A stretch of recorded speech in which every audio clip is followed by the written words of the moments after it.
agora chegou o momento de você tirar mais suas dúvidas. Vou te falar, vamos responder inúmeras agora, hein? Mas aproveita que o doutor está aqui. Porque a gente falou no Santa Receita sobre um assunto muito interessante, herança e inventário.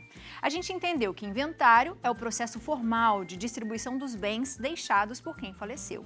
A herança é o que ficou como patrimônio. Vocês mandaram muitas perguntas e hoje o advogado especialista em direito sucessório, André Navarro, volta para esclarecer as suas dúvidas, mas já que ele está aqui, aproveita e manda a sua também, 12996057731. Doutor, seja muito bem-vindo, boa tarde. Eu que agradeço, um prazer estar aqui com vocês, muito bom. Prazer é nosso sempre, doutor. Feliz ano novo. Feliz né? ano novo, Retomando. isso que ia falar, estivemos em dezembro juntos, né? Sim, foi muito bom, muito bom. E já voou, já é ano novo, Rápido já demais, é né? 2025, doutor. Tempo de planejar de novo, né? Planejar de novo. Novamente. Doutor, por falar em planejar, eu estava olhando hoje, eu vi as perguntas e tem muitas perguntas. E eu acho que é um assunto tão interessante que as pessoas acabam se prestando mais atenção quando algo em casa está para acontecer. Perfeito. Só para a gente resumir, existe alguma coisa entre herança e inventário que o senhor gostaria de destacar para as pessoas que estão assistindo o programa? Eu acho que foi muito bem esclarecido, né? Mas só para a gente sintetizar, né? Inventário é um procedimento, é um processo necessário, feito em cartório ou através do judiciário, né? Mexe a papelada e distribui os bens. Os bens são a herança. Bem resumidamente. Vamos para as perguntas, Sim, doutor? Claro. Então vamos à primeira pergunta, coloca pra gente na tela. Boa tarde. Se o herdeiro não quer a herança, os filhos dele têm direito? Pergunta da Daiane Duarte de Sorocaba, São Paulo. Tá, vamos lembrar que o direito ele sempre tem uma coerência lógica. Tudo que está na lei, tudo que foi escrito, o nosso direito é oriundo do direito romano há mais de 4.000 anos, então ele tem uma lógica, tá? Então, lembrando sempre, não existe, a gente já comentou no programa passado, herança de pessoa viva. Então, se essa pessoa vai fazer uma renúncia, normalmente, eu vou dar exemplo, acho que fica mais fácil para a gente entender. Por exemplo, se meus pais faleceram, eu vou receber a herança. Se eu renunciar, abdicar, abrir mão dessa herança, eu não posso passá-la para os meus filhos. Eu tenho que passar naquela classe de herdeiros, para os meus irmãos. A herança ela não pode pular, né? Assim, é lógico, o certo ideal seria, passo para mim, depois eu passo para os meus filhos, dou ou aguardo o meu passamento. Boa, doutor. Tá? Então, ou você pega e depois passa para os filhos ou para os Renuncia irmãos. em favor, porque tem uma ordem, né? Descendentes, ascendentes, não podemos pular essa ordem. Boa. Tá? Próxima pergunta, da Aurélia Santos, de Passa Quatro, Minas Gerais. Boa tarde, doutor. Para prosseguir com o registro no cartório, é necessário um advogado? Acaba sendo um processo muito caro? Tá. O primeiro ponto que cabe para esclarecer é que, assim, tudo depende do valor da tua herança, né? Os impostos, os emolumentos, até os honorários são calculados de acordo com o valor. Se você tem um patrimônio de X, é X, 2X é X. Então, assim, eu só esclareço para os clientes e para os nossos ouvintes agora que tem que pensar como investimento. Normalmente, se você tem uma herança para receber, você vai gastar ali, investir, que é melhor o termo, entre 10% a 20% entre honorários, emolumentos no cartório, tudo, para adquirir e ter aquela herança regularizada. Tá? Boa. Mais ou menos uma média. Isso, uma média. É caso a caso, mas é uma média, né? E, doutora, a gente fica meio perdido quando vai fazer esses documentos, viu? Sim, é muita coisa, né? É muita coisa. E, às vezes, no cartório, você fica em dúvida em que documento levar e tal. Então, se tem dúvida, às vezes é melhor perguntar mesmo para um advogado, O advogado né? é imprescindível a isso, por quê? Como que funciona o cartório? Só para esclarecer, né? O cartório, ele vai receber todas as informações que você passa, ele lavra aquele documento. Mas o advogado, ele quem fiscaliza se a divisão está certinha, se o recolhimento dos impostos está devidamente recolhido, para você não sair pagando a mais, né? Então, assim, a gente fica preocupado com o que vai gastar, mas para tudo, em toda profissão tem que ter algum profissional conhecido da família, de confiança, algum profissional ético que entenda e consiga ver se está tudo certinho, tudo ajustado. Boa. Vamos para a próxima pergunta. Coloca pra gente na tela. Da Maria Cláudia Neves, de Nova Hartz, Rio Grande do Sul. Meus pais faleceram e somos em 6 irmãos. Deixamos a irmã mais velha morar na casa, porque já morava com os meus pais. Ela pode entrar em uso capião? Tá. E aí, doutor? Sim, vamos lá, vamos esclarecer. O uso capião é um termo bem legal para ser abordado em outros programas, se vocês quiserem. Quem quiser, mande perguntas. Porque no Brasil a gente tem mais de 30 tipos de uso capião. Nossa, é muita coisa. É uma ação também que tem mais de 3, 4 mil anos do direito romano, onde você adquire a propriedade pelo uso. Tá? Então a gente sempre tem a ideia que alguém invadiu, não é, existem vários tipos de uso capião. No caso, para responder a nossa amiga, assim, a irmã dela vai poder entrar com o uso capião, mas é muito difícil ela conseguir, porque tem que passar pelo procedimento de inventário. Ela é herdeira com todo mundo. E no processo de uso capião, eles vão perguntar quem são os donos, quem que mora. Há todo um recolhimento assim, do histórico do imóvel, não é tão simples assim. Tá? É um procedimento muito bom, tem muita gente que deve fazer o uso capião, mas não nessa hipótese. Boa, tá? Até porque ela tem, né, são mais 5 irmãos. São herdeiros e eles igual têm, forma. né, a história toda. Exato, Não, permitimos, isso tudo é levado em conta, né, doutor? Tudo averiguado no processo. Boa. Vamos para a próxima pergunta, da Maria do Carmo Silva. Estamos com um inventário correndo há mais de 4 anos. Já foi apresentado todos os documentos solicitados, mas a juíza não libera. O que devemos fazer? Obrigada pela pergunta, Maria. Doutor, muito tempo. Assim, eu acho que eu cheguei a comentar, o inventário mais longo do Brasil, salvo engano, durou 117 anos.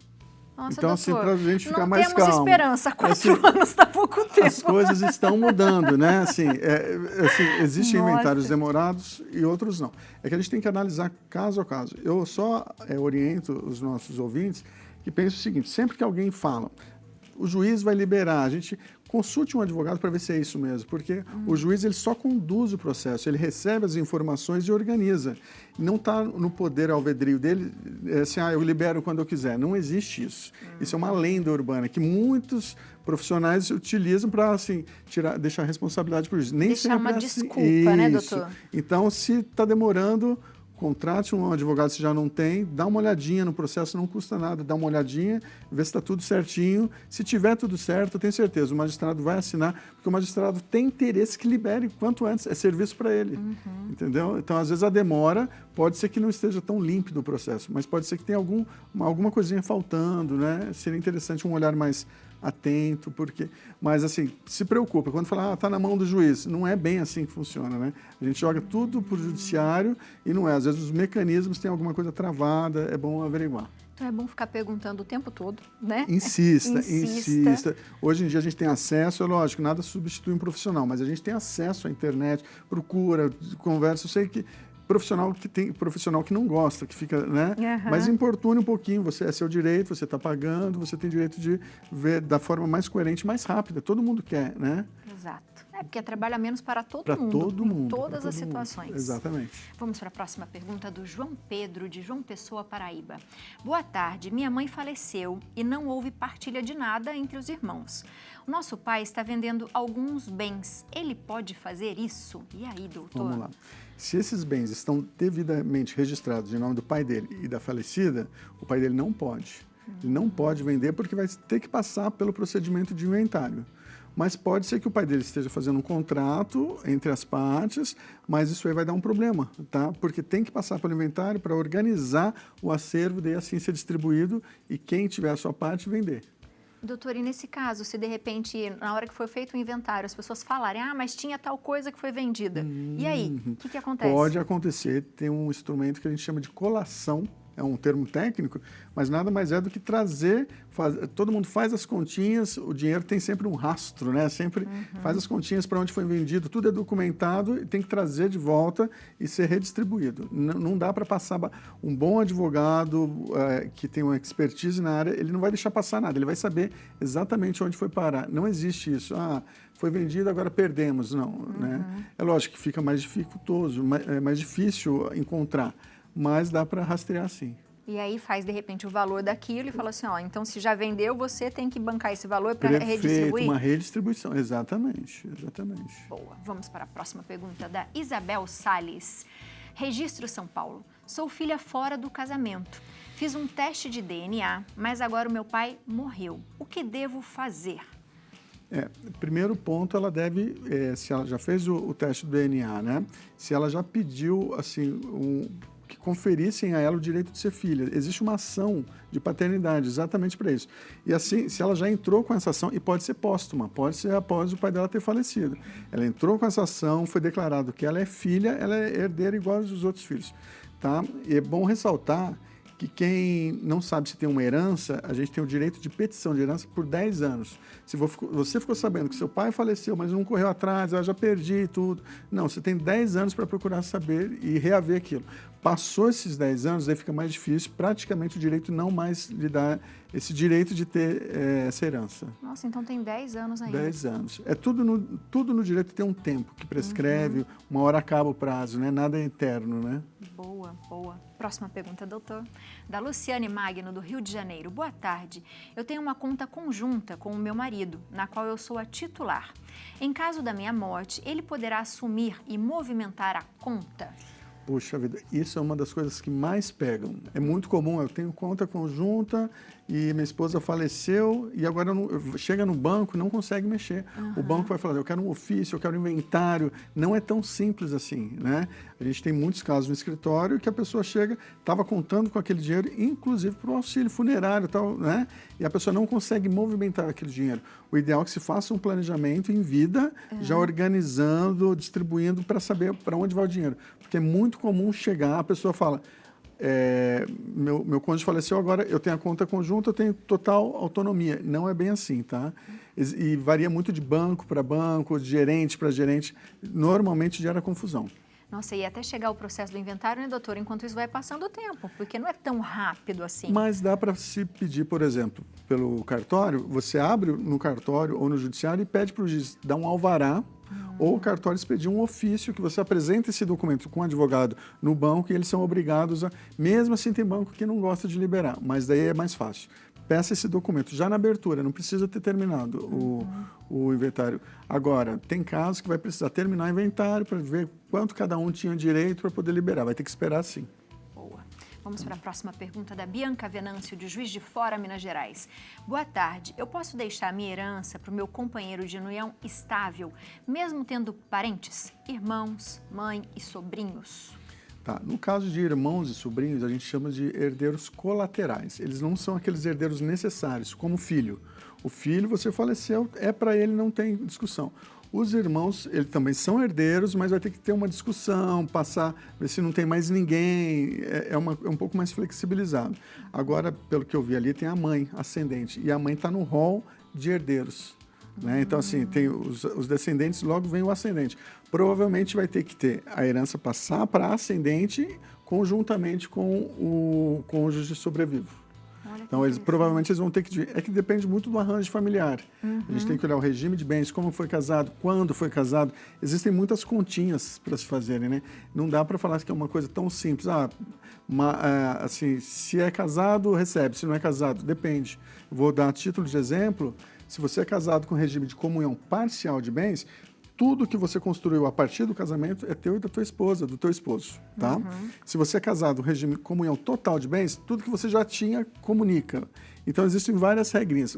Existe o regime de separação de bens, que as pessoas fazem muito. Então, tudo que é meu fica para mim e tudo que é da minha esposa, antes ou depois fica para ela. Então, existem vários regimes, a gente tem que analisar tudo isso no bojo do processo. Boa, doutor. Mais uma perguntinha da Marinalva Antunes, Campo Bom. Boa tarde, não tenho imóveis, só dinheiro investido e tenho uma única filha. É preciso fazer inventário? Marinalva, eu oriento assim, incisivamente, faça um planejamento. Porque o inventário é só depois que ela falecer. E pode acontecer dessa situação, do banco travar o dinheiro, dependendo do investimento, você tem a questão do imposto de renda, tem investimentos que não tem imposto de renda. Então, assim, às vezes o que era uma bênção vira uma maldição, uma confusão, cria uma expectativa. Então, como ela já tem esse dinheiro e já tem essa intenção de passar para a filha dela, já faça o planejamento, consulte um advogado que entenda qual a característica do investimento, o que ela vale a pena, se ela faz um seguro de vida. Existem inúmeras ferramentas, tem que ser bem aplicadas, né? Então, ela já no caso da Marinalva, ela já deve, assim, fazer um planejamento desse dinheiro, como ela quer deixar distribuído para a filha dela. Como se fosse um testamento mesmo, doutor? Pode ser por testamento. Eu não dou uma orientação só por uma frase dela, porque tem muitas nuances. Mas o ideal seria ela entender qual tipo de investimento que ela tem, né? E quais os impostos que incidiriam no investimento em caso de morte e principalmente, qual a forma de resgate. Porque se a filha dela pode chegar e sacar esse dinheiro diretamente ou não. Tem investimentos que podem e tem investimentos que não. Boa. Boa. Doutor, o papel do inventariante, né, nessa Sim. documentação toda, às vezes você tem muitos filhos, um acaba sendo o responsável por Sim, tudo. sim. Ele é o responsável por exemplo, quando chega o dinheiro, chegou o dinheiro do inventário, ele é que tem que fazer essa distribuição, é feito um recibo, como que funciona essa partilha, doutor? A lei, ela dá alguns nortes para a gente. Eu, particularmente, no nosso escritório, eu preconizo que o advogado faça a distribuição, o dinheiro a ser distribuído já seja distribuído no próprio documento, cada herdeiro coloca o número da conta dele, já sai a distribuição direta, não passa pela mão de ninguém, nem do advogado. Assim, como a gente trabalha, né? Então, recebeu 100.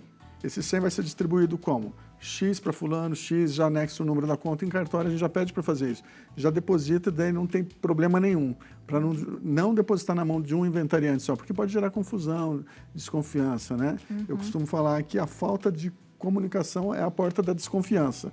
Então, deixa comunicado bem às claras que X é teu, você fala assim, eu quero colocar minha conta, meu Pix aqui, né? Fica muito mais fácil e é permitido.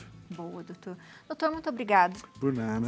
Volte sempre. Vamos falar do uso capião, que é uma boa. Uso capião é um tema interessantíssimo. Se as pessoas quiserem mandar perguntas, pode mandar. O nosso escritório trabalha com essa parte de regularização.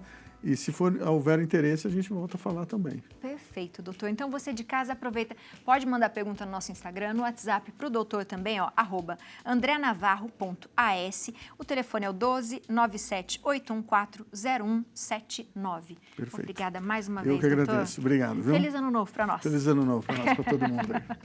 Lembrando sempre que o diálogo sempre é a melhor forma da gente resolver a maioria dos nossos problemas, viu?